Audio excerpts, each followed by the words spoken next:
करते हैं प्रांतीय अध्यक्ष कांग्रेस नेता नकुल दुबे जी से। आइए उनसे तमाम मुद्दों पे बात करते हैं। अभी हाल ही में उन्होंने एक बड़ी जीत हासिल करी है और उनसे पूछते हैं केरल केरल की जीत के बाद अब वो किन-किन मुद्दों की तैयारी कर रहे हैं। नकुल दुबे जी, आपका स्वागत है।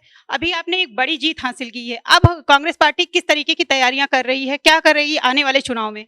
देखिए कर्नाटक में निश्चित रूप से आदरणीय कांग्रेस पार्टी के नेतृत्व द्वारा बड़ी जीत दर्ज कराई गई है और उस जीत से प्रत्येक कांग्रेसी बहुत उत्साहित है और हम सब उत्साहित हैं।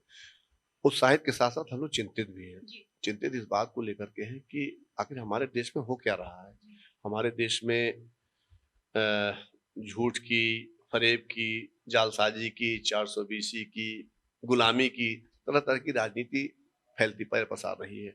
अब चीन लगातार घुसता चला आ रहा है और हम लोग चीन का च बोलने को तैयार नहीं है। महँगाई कहाँ से कहाँ पहुँचती जा रही है, हम लोग महँगाई का म बोलने को तैयार नहीं है। सारे पीएसयू बेचे जा रहे हैं, कोई इसका विरोध करने को तैयार नहीं है। देश में अजीबो-गरीब स्थिति पैदा की जा रही है, सबकी जेबें खाली की जाती हैं। 2016 में कहा गया कि अपने 500 हज़ार के नोट जमा कर दीजिए, मुझे 50 दे दीजिए, मैं अगर हिंदुस्तान को पूरा लहलहा न दूँ, सोने की चिड़िया न बना दूँ, किसानों की आय दुगनी न कर दूँ, तो आप मुझे किसी चौराहे पे ले जाइएगा।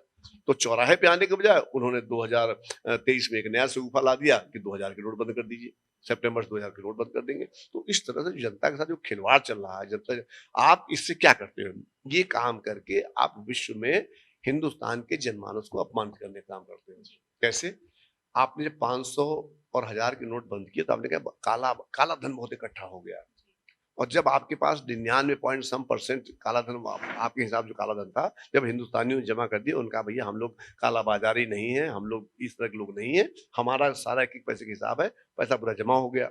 अब उसके बाद उन्होंने 2000 की नोट लाई, अब 2000 की नोट बंद हो रही है। आपको जानकारी होगी कि कितने हज़ार करोड़ रुपए बर्बाद हो गए हिंदुस्तान के। 1-2000 के नोट की छपाई ₹4.18 आ रही है और कितने 36,000 समथिंग करोड़ के नोट छापे गए थे। अब वो सब नोट बीट आउट हो जाएँगे। यही हाल ₹1000 की नोट में, ₹500 की नोट में हुआ था कि कब 28,000 करोड़ का नुकसान तब हुआ था। तो आपने आखिर जनता की मेहनत की कमाई को समझ क्या रखा है मोदी जी? कि आपको जब मर्ज़ी आएगी, जैसी मर्ज़ी आएगी, आप नियम कानून बनाओगे, आप योजनाएँ बनाओगे, मन की बात करके हमारा सत्यानाश कर दोगे। ये नहीं चलने पाएगा, इसलिए हम सब लोगों ने माइंड मेकअप कर रखा है। केंद्रीय नेतृत्व का भी निर्देश है कि कोई किसी भी कीमत पर हम लोग 2024 में भारतीय जनता पार्टी को पुनः इस देश में सरकार नहीं बनाने देंगे। जी। विपक्ष का कहना है कि सपा और कांग्रेस हमेशा जो है मुसलमानों के वोट को गुमराह करती रहती है और जिससे जनता भी बहुत परेशान है, जनता भी कन्फ्यूज़ है कि आखिर कांग्रेस और सपा पे ऐसे आरोप क्यों लगते आए हैं? ये भारतीय जनता पार्टी के पास और कोई मुद्दा रहा था नहीं। तो जब जब भी मतलब वो हिलने-डुलने उसी सिंहासन हिलने लगता है, तो कहीं हिंदू, कहीं मुसलमान, कहीं तो आज जनमानस, संपूर्ण जनमानस देखिए वसुधैव कुटुंबकम रहा है, कुटुंबकम रहा है हमारे देश में। तो वसुधैव कुटुंबकम का ये सिद्धांत है कि हम सबको साथ लेके चलते हैं। इनका ये कहना है कि हम सबको साथ लेके चलेंगे तो हमारी नेतागिरी खत्म हो जाएगी। ये ऐसा नहीं है, आप सिद्धांतों पे करो ना। आपने 15-15 लाख रुपए देने का वादा किया था, आपने महँगाई समाप्त करने का वादा किया था, आपने रोज़ 2-2 करोड़ रोज़गार देने का बात किया था, आपने हिंदुस्तान में एक चमत्कारिक युग लाने का बात किया था। सड़कें बना देने से, एयरपोर्ट चमका देने से, सांसद भवन बना लेने से, अपने लिए हवाई जहाज खरीद लेने से, अपने लिए हेलीकॉप्टर खरीद लेने से, अपने ऊपर लाखों-लाखों रुपए रोज़ ड्रेस पे खर्च करने से देश की तरक्की नहीं होनी है। देश की तरक्की और इससे भी कि 5 किलो राशन दे करके भी देश की तरक्की नहीं हो सकती है। देश की तरक्की के लिए आपको लोगों के आत्मसम्मान को स्थापित करना होगा। जो 5 किलो राशन जाता है उसकी नज़रों से पूछिए, उसकी निगाहों से पूछिए, उसकी निगाहों में क्या रहता है।